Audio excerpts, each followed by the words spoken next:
Hi everyone, welcome to Programming School. Today I am going to discuss about some problems. This is nth term in geometry progression.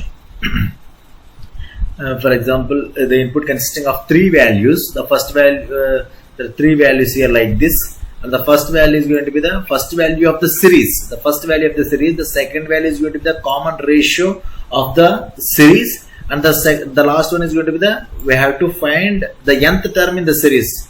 That means 3 is the starting position, 3 is the starting position, and 2 is the common ratio, and 4 is the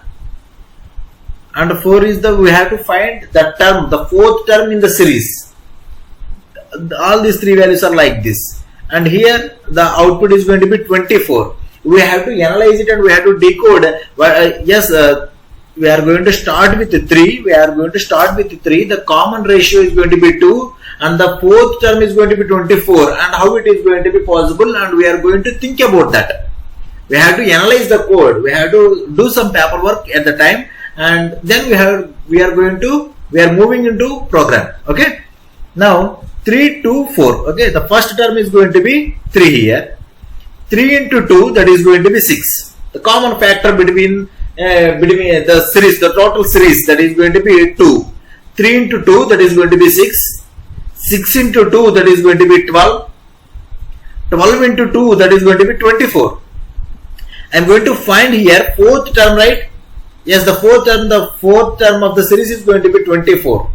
For example, the next value, if I am going to find the fifth term, 24 into 2, that is going to be 48 is the next term. Like that, and the next one is going to be 96, and so on like this. From this series, we are going to find that what is the fourth term, the nth term, not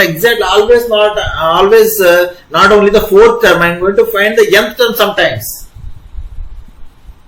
Okay, I am going to analyze this thing, right? Now I am going to write the program here. That means I am going to start with the 3 here. Every time I am going to multiply the value. For example, this is going to be the value is equal to 3, for example, right? It is going to be started at this position, and this value is going to be some 2 here, and the nth term is going to be 4. These are 3 values, right? Always I am going to write here V is equal to 3 into, that means V into R. V into R means 3 into 2, that means 6. Now the V value is going to be 6. Now again V into R, that means 6 into 2. Again, then it is going to be 12 here. Then again it is going to be 12. 12 into 2, that is going to be 24. In this way we are going to find when I am going to reach the value at fourth term. I am going to stop there. That means I am going to find here. This is the first term, right? This is the first term. That means I am going to find the fourth term. That means I am going to repeat the same program for n minus 1 times, right? N minus 1 times. I am going to repeat the same process.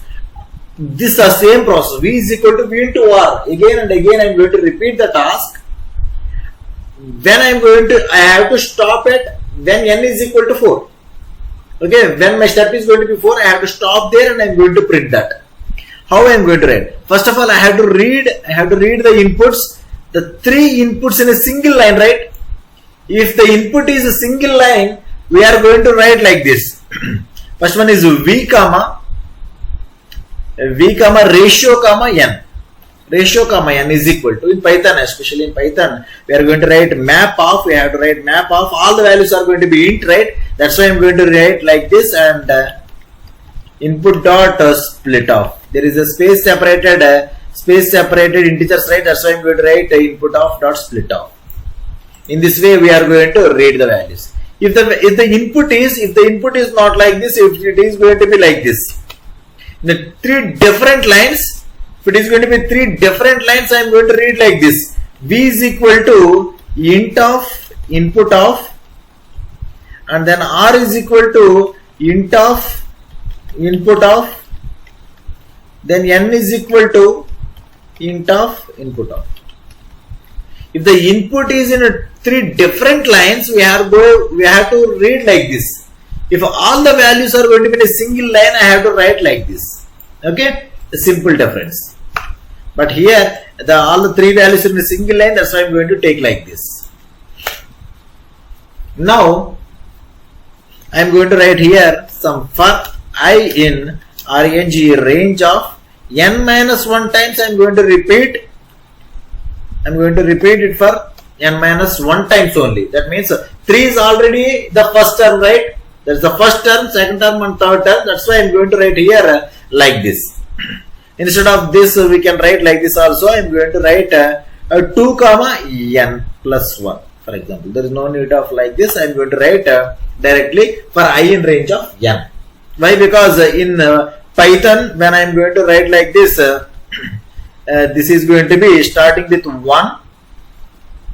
For example, n is going to be 4. It is going to be repeat for 1, 2 and 3 only. It is going to be repeat for 3 times only. Okay. For example, I am going to write here, simply I am going to write like this, n. That means it is going to be starting with 0, 1, 2, 3. That means it is going to be repeat for 4 times. But I am going to repeat it for n minus 1 times. I am going to write like this. Now I am going to take here v is equal to v into r. That's it, nothing else. V is equal to v into r. After this, I am coming out and I am going to print what is v value here. I am going to print what is v value here. What is v value here? Finally, what is the v value? That's it, nothing else. If I am going to execute it, I am going to give this input here. For example, I am going to execute it. The input is 3, 2 and 4. Just observe here, the output is going to be 24. How it is working? First of all, the values, I am going to take the same sample input like this, and here how many times I in range of n minus 1. That means it is going to be repeat for 0, 1 and 2. It is going to be repeat for 3 times. Why I am going for 3 times? This is the first number, right? I am going to find second number, third number and fourth number. That's why I am going to write here only 3 times. Now, for the first time, v is equal to v into r. What is v value? V value is initially 3. 3 into 2, that is going to be 3 into 2, that is going to be v is equal to 6 now.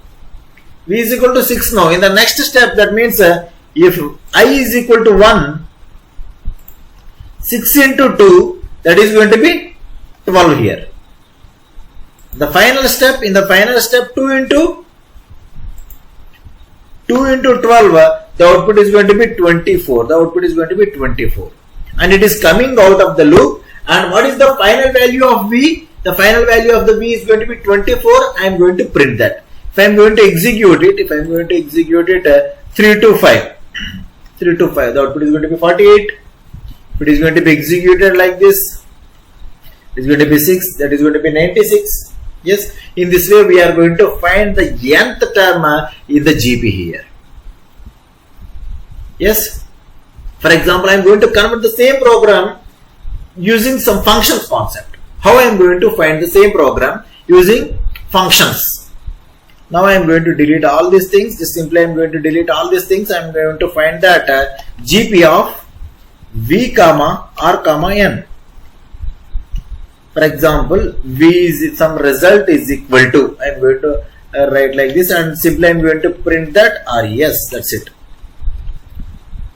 This is going to be the user defined function, and this is going to be the function call, and I am going to write here GP of v comma r comma n. The same logic I am going to write here like this. Simply I am going to write like this. Instead of printing v, I am going to return v. That's it. I am going to return v here. Why I am going to return here? How I know that I am going to return? Just observe here. This is going to be the function call. In this function call, I am going to pass 3 values, and it is going to be expected some return value from this, and I am going to print the result here like this, right? That means definitely the function is going to be return the result. The same logic I am going to write using functions. The same logic. Same logic using functions.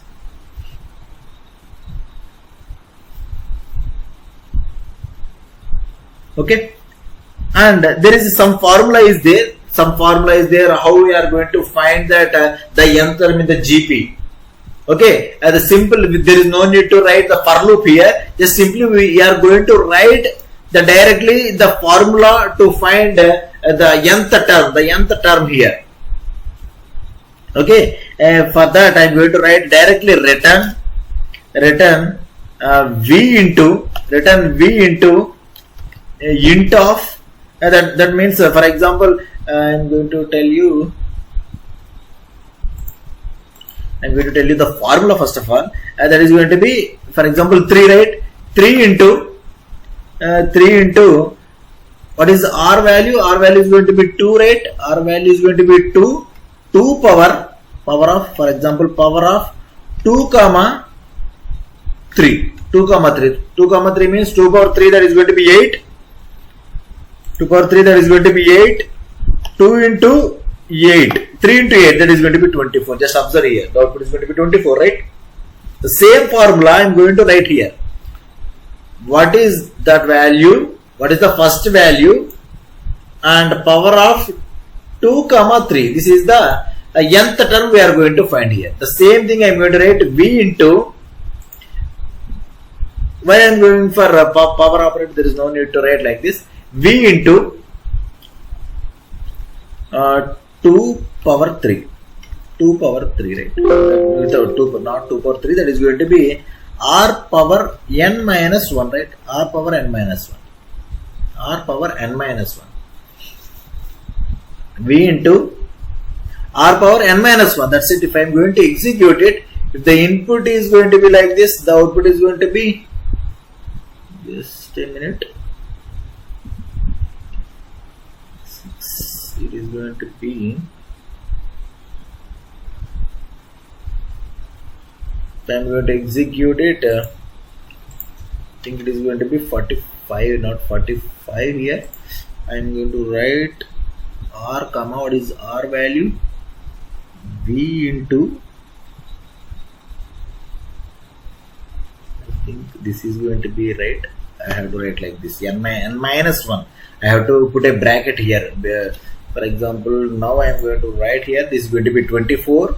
If I am going to execute this one, this is going to be 96. Yes. What happened if, for example, if I am not mentioning any bracket here, r power n is executed, then it is going to be subtracted with 1, right? That is the mistake. That's why we have to put like this, n minus 1.